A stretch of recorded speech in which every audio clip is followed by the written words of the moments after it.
134A जिसका अब नामो निशान खत्म हो गया है। हरियाणा सरकार ने नियम 134A को खत्म कर दिया, यानी अब गरीब बच्चों को निजी स्कूलों में फ्री में दाखिला नहीं मिलेगा। सरकार कह रही है कि इससे गरीब बच्चों की पढ़ाई को नुकसान नहीं होगा, वो प्रभावित नहीं होगा, क्योंकि अब राइट टू एजुकेशन के तहत गरीब बच्चों का दाखिला कराया जाएगा। रिपोर्ट देखिए, शायद ज्यादा समझेंगे।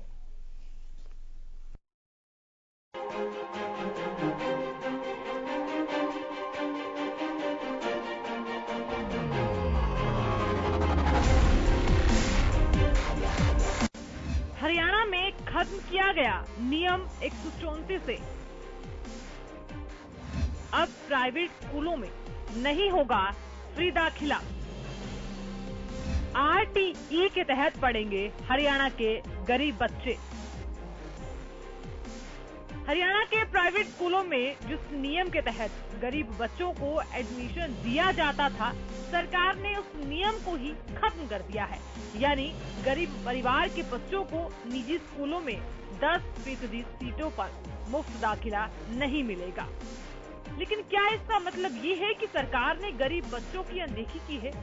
इस सवाल पर सरकार का कहना है कि गरीब बच्चों की अनदेखी का कोई सवाल नहीं है। सरकार का तर्क ये है कि अब शिक्षा के अधिकार नियम RTE के तहत, यानी कि राइट टू एजुकेशन के तहत आर्थिक रूप से कमजोर बच्चों को निजी स्कूलों में 25% दाखिला दिलाया जाएगा। यानी 10% की बजाय अब 25% गरीब बच्चों को निजी स्कूलों में एडमिशन मिल पाएगा।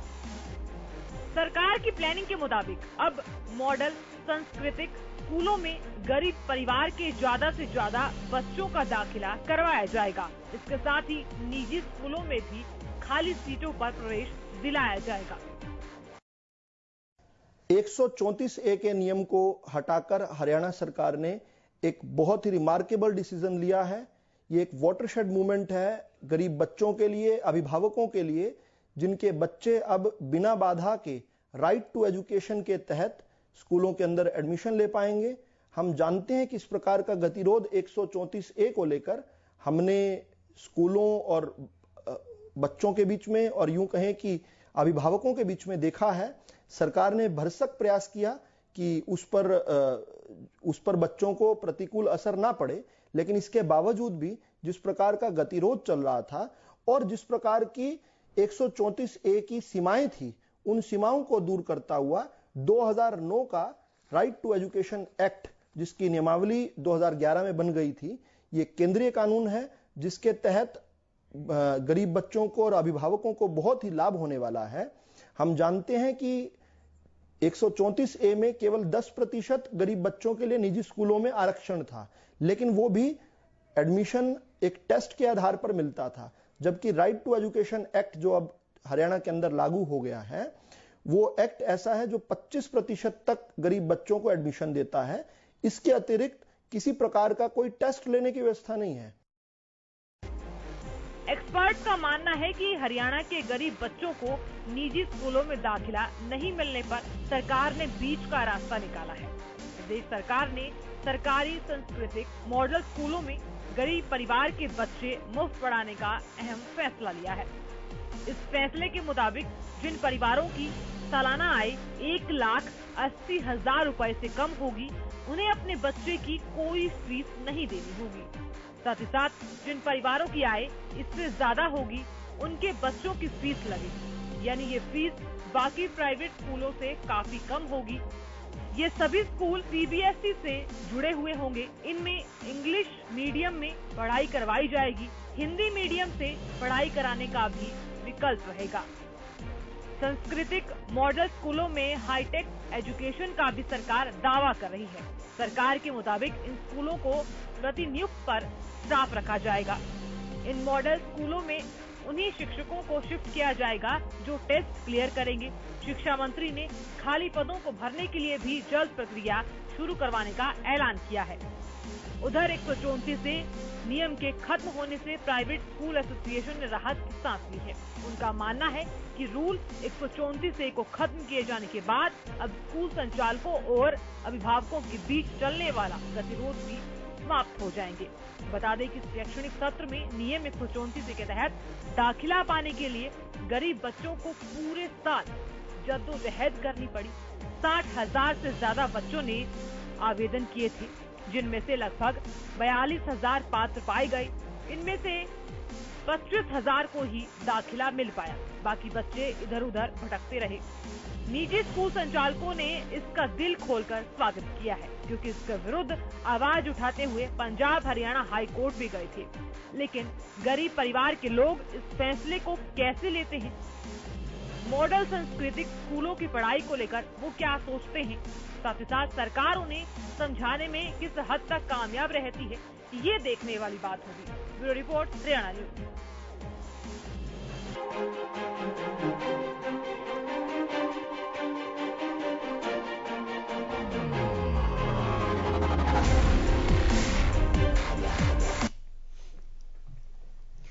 तो ये पूरे हरियाणा के लिए ही है कि 134A को अब खत्म कर दिया गया है।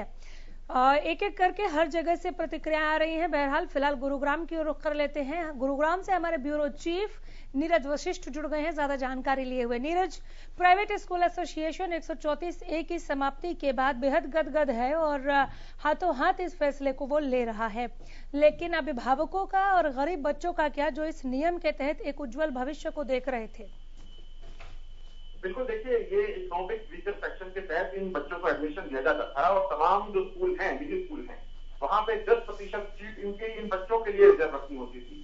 लेकिन बीते 7 साल की अगर मैं बात करूं तो 7 साल से ये इकोनॉमिक वीकर सेक्शन के जो बच्चे थे, ये जद्दोजहद कर रहे थे, जिला प्रशासन से लड़ाई लड़ रहे थे, प्राइवेट स्कूलों से लड़ाई लड़ रहे थे कि किसी तरह उनके बच्चों को निजी स्कूलों में भी समानता का अधिकार मिले।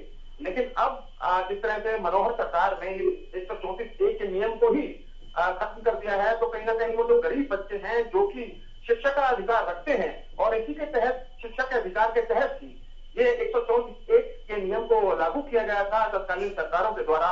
लेकिन अब वो तमाम गरीब बच्चे जरूर मनोहर सरकार की तरफ मुंह बाहें जरूर देख रहे हैं कि ऐसे कैसे उनके साथ नाइंसाफी की जा सकती है। बीते काफी लंबे समय से लंबी जद्दोजहद गुरुग्राम के तमाम स्कूलों के लिए लड़ी जा रही थी परिवारों के द्वारा, लेकिन उनकी बात को, उनकी मांगों को सुना नहीं गया और 134A जैसे बेहतरीन कदम को, कारगर कदम को रद्द कर दिया गया। हालांकि सरकार ने इसके पीछे जो मंशा रखी है, जो कारण बताए हैं, ऐसे तमाम मॉडल संस्कृति स्कूल गुरुग्राम के अंदर कितने हैं, आसपास के इलाकों के अंदर कितने हैं, वार्ड के अंदर कितने हैं, यह जरूर बड़ा सवाल है। देखिए, सरकारी स्कूलों के अंदर जो व्यवस्था है वो किसी से छुपी नहीं है। गुरुग्राम के तमाम स्कूलों के अंदर व्यवस्थाएं दयनीय हालत में है, सुदूर इलाकों की तो बात ही छोड़ देते हैं। अब ऐसे में 134A जैसे बेहतरीन और कारगर कानून को भी अगर रद्द किया जाता है तो कहीं ना कहीं तमाम गरीब बच्चों के लिए, उन परिवारों के लिए, इकोनॉमिक वीकर सेक्शन के जो परिवार हैं उनके साथ, उनकी गरीबी के साथ एक भद्दा मजाक जरूर होता दिखाई दे रहा है। नीरज, बिल्कुल, लेकिन जब भद्दा मजाक के सवाल पूछा जा रहा है तो बीजेपी स्पोक्स पर्सन ये कह रहे हैं, चूंकि अभी शिक्षा मंत्री की बाइट आई नहीं है, उनका बयान आया नहीं है, तो बहुत ज्यादा इस पर नहीं बात कर सकते, लेकिन फैसला जरूर आ गया है, नोटिफिकेशन, अधिसूचना जारी हो गई है कि हम 134A को खत्म कर रहे हैं। तो बीजेपी स्पोक्स पर्सन का जिक्र कर रही थी नीरज, जो ये कह रहे हैं कि इससे और ज्यादा भलाई होगा। पहले 10% सीटें रिजर्व रहती थी, अब 25% रहेंगी। मैं इस 10 से 25 का हिसाब समझना चाह रही हूँ। और एक और बात कह रहे हैं बीजेपी स्पोक्स पर्सन कि राइट टू एजुकेशन के तहत अब गरीब बच्चों को हम एडमिशन देंगे। तो राइट टू एजुकेशन तो 134A के पहले से ही था या नहीं था नीरज? बिल्कुल, देखिए, राइट टू एजुकेशन के तहत ही 134A की नियमावली लागू की गई थी और इस नियमावली के तहत तमाम वो गरीब बच्चे, तमाम वो वीकर सेक्शन से जो परिवार थे, वो अपने बच्चों को निजी स्कूल के अंदर न केवल एडमिशन दिला पाते थे, बल्कि उन समानता के शिक्षा के अधिकार के तहत कहीं ना कहीं बेहतरीन शिक्षा उन निजी स्कूलों में मिल रही थी। लेकिन और फीस भी जो है नाममात्र के तौर पर की जा रही थी। अब ऐसे में अगर इस तरह की व्यवस्था लागू कर दी जाती है तो तमाम वो गरीब परिवार जो कि निजी स्कूलों में अपने बच्चों को पढ़ाने का सपना देखते थे, लेकिन उनके पास पैसे, फीस के पैसे नहीं थे, अब ऐसे में उन परिवारों के लिए क्या कुछ मनोहर सरकार की तरफ से राहत दी जा रही है? बिल्कुल, इस पर आपको नजर बनाए रखना है और हम तक अपडेट पहुंचाइए। फिलहाल बहुत शुक्रिया इस तमाम और विस्तृत जानकारी के लिए।